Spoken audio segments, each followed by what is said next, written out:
January 2022. North Korea's entire internet vanishes overnight, and every government website goes dark without warning.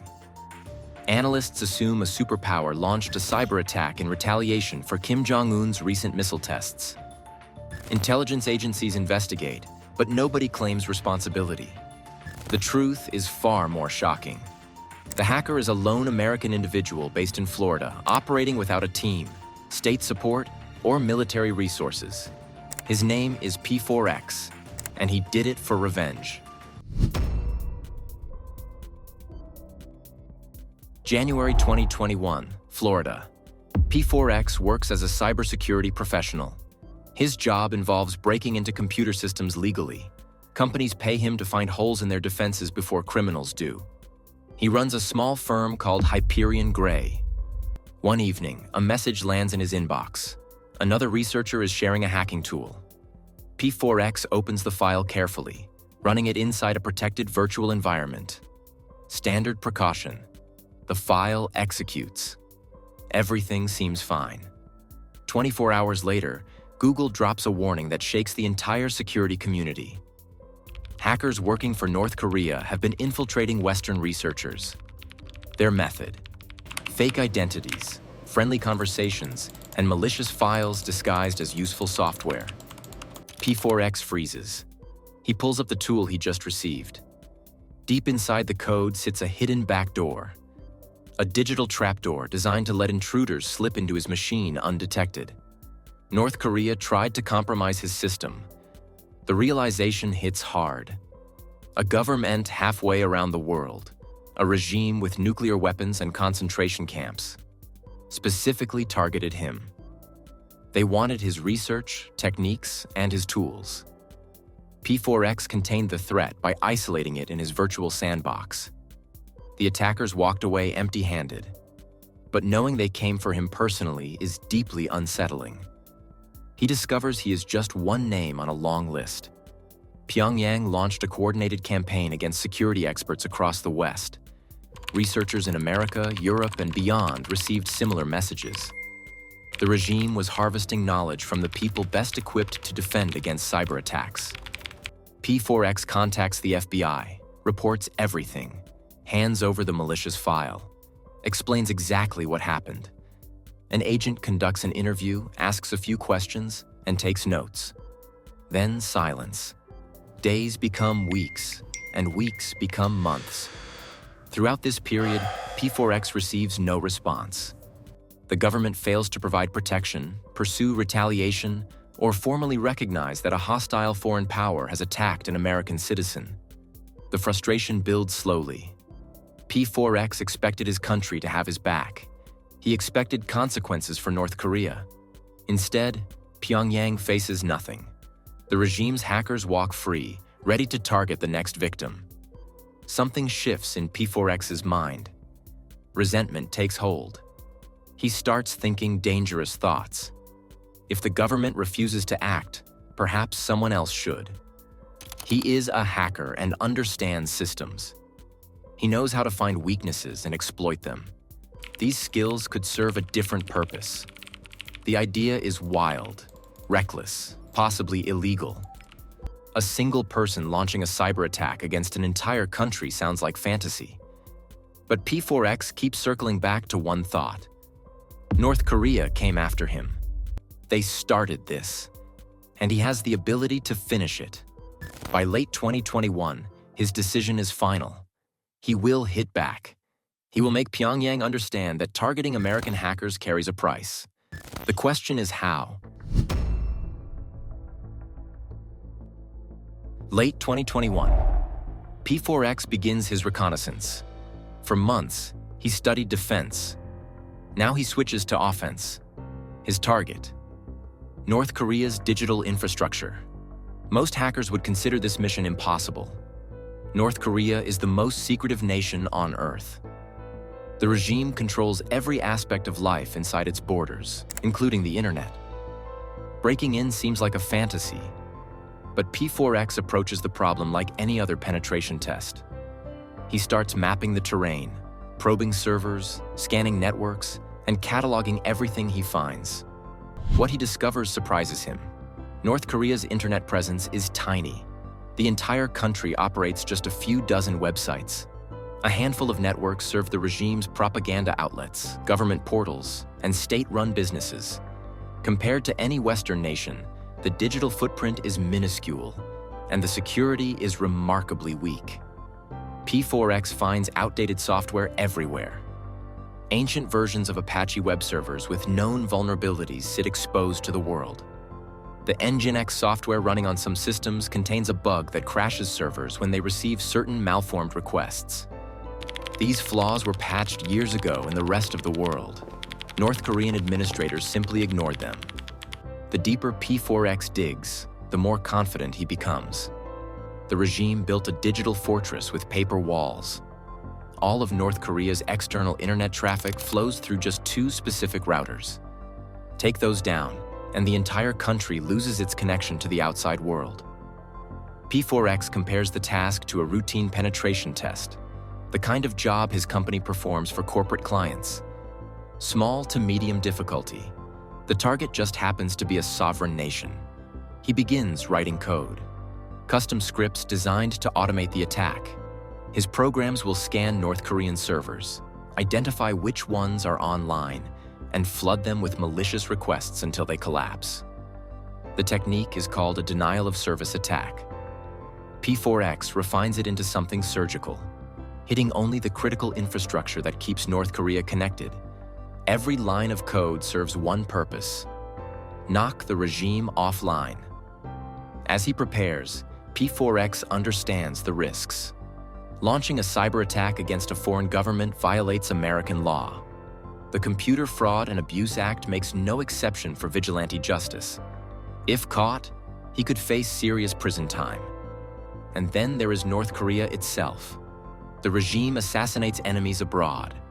They poisoned Kim Jong-un's half-brother in a Malaysian airport. If Pyongyang identifies the person behind an attack on their systems, retaliation is a real possibility. P4X needs to disappear. He creates a pseudonym to hide behind. He chooses P4X, pronounced Pax, the Latin word for peace. The name carries intentional irony. He plans to enforce peace through punishment. Acting under this alias, he remains unidentifiable and untraceable. He presents no verifiable name or likeness, functioning solely as an anonymous agent of consequence. By early January 2022, everything will be ready. The scripts are written. The targets are mapped. The cloud servers are rented. P4X has transformed from victim into predator. He sits at his computer, fingers hovering over the keyboard. One command will launch the attack. One keystroke will start a personal war against a nuclear-armed dictatorship. He takes a breath and presses enter.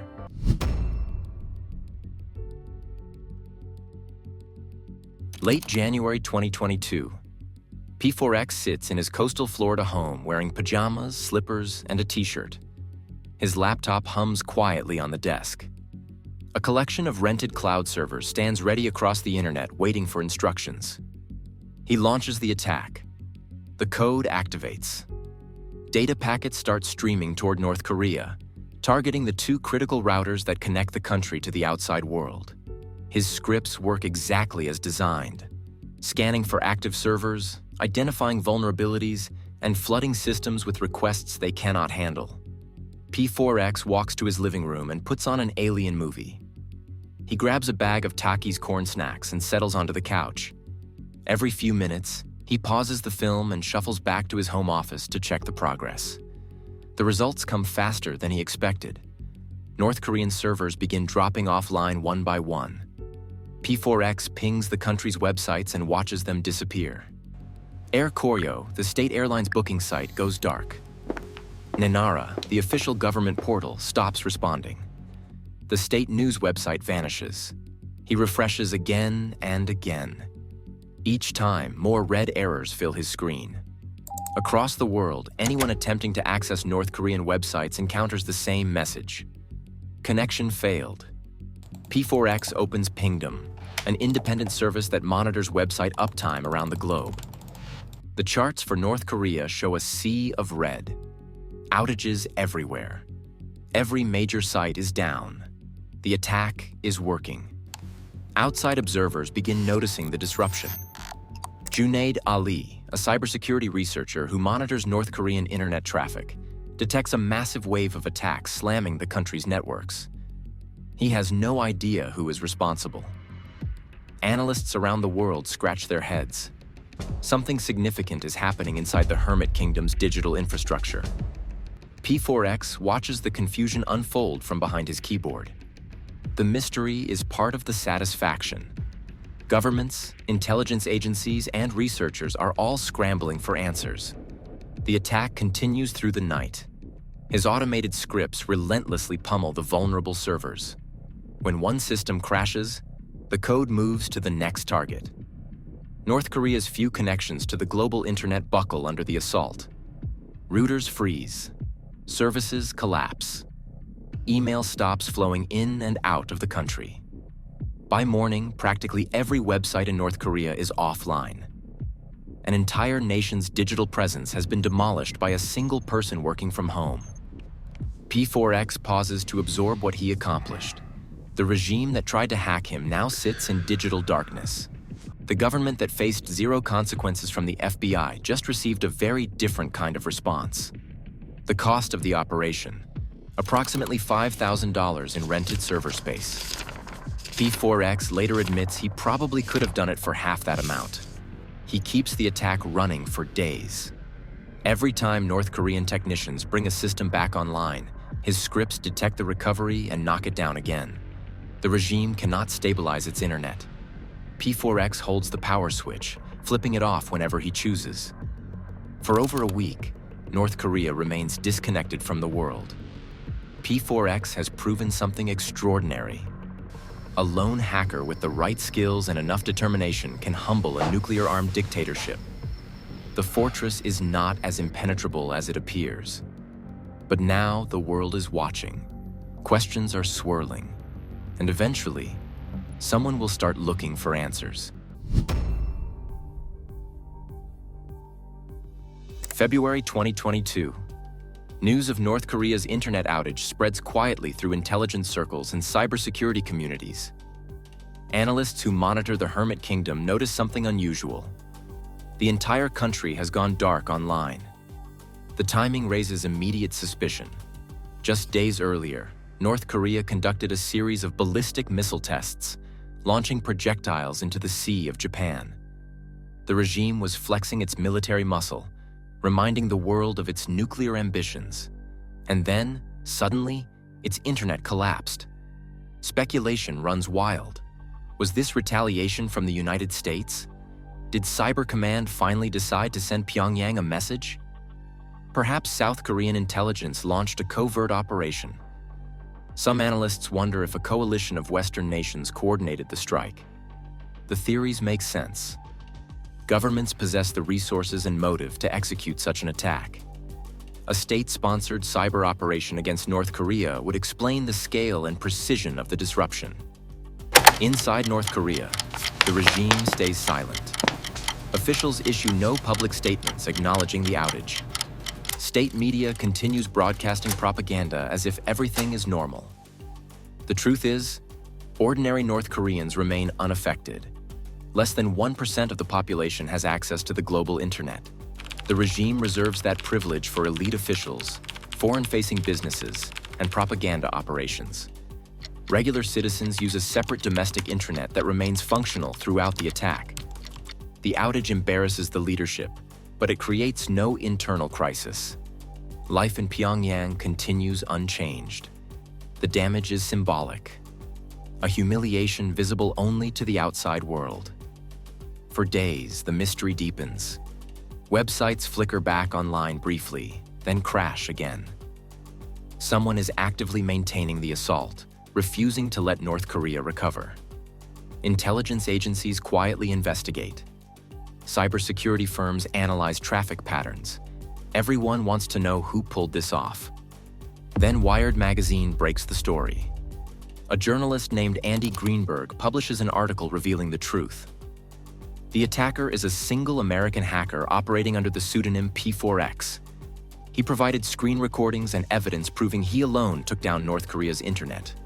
The motive: personal revenge for being targeted by North Korean spies the previous year. The revelation stuns the cybersecurity world. Governments with billion-dollar budgets and armies of specialists failed to respond to North Korean hacking campaigns. Meanwhile, one angry researcher in Florida accomplished what entire agencies could not. P4X speaks to Wired while keeping his true identity hidden. He fears prosecution under American hacking laws and retaliation from Pyongyang. The pseudonym protects him from both threats.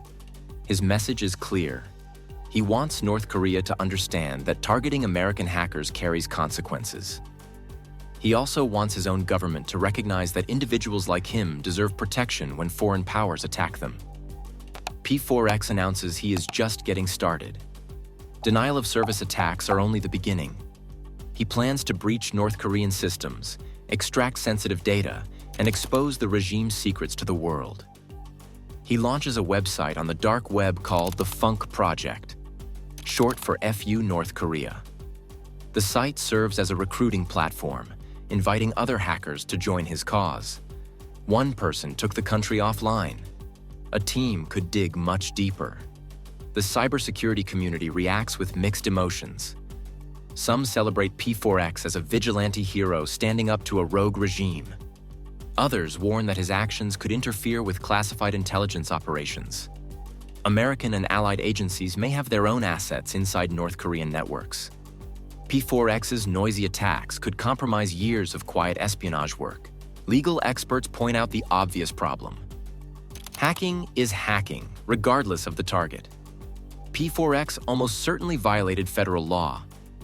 P4X understands the risks. He accepts them anyway. His conscience is clear. North Korea commits cyber attacks and human rights abuses with impunity. Someone has to push back. For now, he remains anonymous, untouchable, and unrepentant.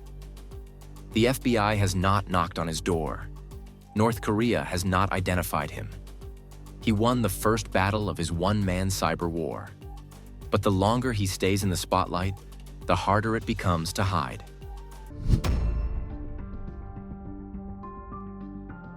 P4X expects a knock on his door. He waits for FBI agents to show up with a warrant. The Computer Fraud and Abuse Act makes his actions a federal crime, and he just admitted to attacking a foreign nation's infrastructure on the record. The knock comes, but it carries a different message entirely. Weeks after the Wired story publishes, P4X starts receiving messages from fellow hackers with connections to the Pentagon and intelligence agencies. The outreach arrives through his real accounts, the ones tied to his actual identity, not the P4X pseudonym. The government already knows who he is. Identifying P4X proved embarrassingly easy for those in the know. Before adopting the alias, he posted hints about his North Korean targeting on his personal Twitter account. After the Wired article dropped, a fellow hacker even shared screenshots of those now deleted tweets. The breadcrumbs led straight to him. Rather than facing prosecution, P4X receives invitations. Multiple government agencies express interest in his work, seeking dialogue, insight, and an understanding of how a single individual achieved what large bureaucratic institutions could not. A Pentagon contractor reaches out and offers to serve as a bridge between P4X and the defense establishment. The founder of this unnamed firm sees potential in the hacker's approach. He believes the US military needs to adopt similar tactics: faster, leaner, more aggressive. P4X agrees to collaborate. He spends the following months navigating a strange new world of classified briefings and high-level meetings. Defense officials and intelligence personnel listen as he explains his methods. He walks them through the vulnerabilities he exploited, the scripts he wrote, and the strategy behind his sustained assault. His pitch is simple. The United States approaches cyber warfare like a slow-moving bureaucracy. Operations require endless approvals, lengthy planning cycles, and layers of oversight. By the time an attack launches, the opportunity often passes.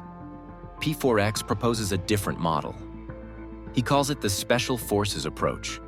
Small teams of elite hackers, or even individuals, executing rapid, targeted strikes against adversaries. Quick decisions, immediate action, asymmetric impact. The logic is compelling. Imagine what a coordinated team with government resources could accomplish against America's enemies. He carries out additional hacking projects as demonstrations, targeting other foreign networks. He declines to specify which countries. The work serves as proof of concept, evidence that his methods scale beyond North Korea. For a time, P4X believes he is making progress. Officials seem genuinely interested. Conversations continue. The possibility of real change feels within reach. Then reality sets in. The government moves slowly. Red tape strangles every initiative. Meetings lead to more meetings. Proposals disappear into committee reviews. The bold, aggressive posture P4X advocates clashes with institutional caution and legal concerns. Frustration builds. P4X watches his recommendations dissolve into bureaucratic inertia.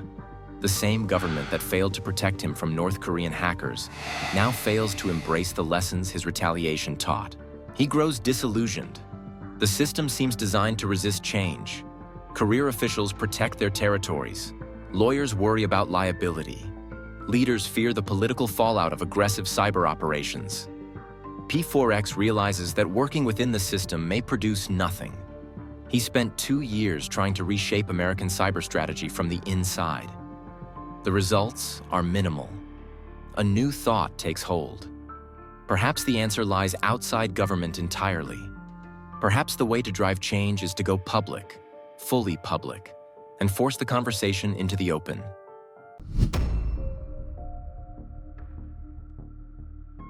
April 2024. 2 years after taking down North Korea's internet, P4X makes a decision that defies every instinct in the hacking world. He reveals his true identity. His name is Alejandro Cáceres. He is 38 years old, Colombian-American, and the founder of a cybersecurity company. Anonymity protected him, but it also limited his impact. Cáceres spent 2 years trying to change American cyber policy from behind a mask. The government moved too slowly.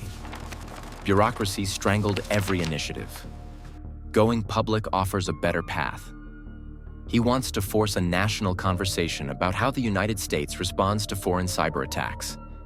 In April 2024, Wired publishes his full story with his real name and photograph. The hacker who humbled North Korea finally has a face. 2 months later, Cáceres appears on Reddit for an AMA. His post receives over 26,000 upvotes and 3,500 comments. As of today, Alejandro Cáceres faces no criminal charges.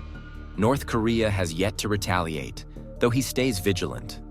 One man in pajamas proved that a nuclear-armed dictatorship could be humbled from a living room. The fortress was weaker than anyone imagined. Alejandro Cáceres is no longer hiding. He is the hacker who took down North Korea, and he wants the world to remember it.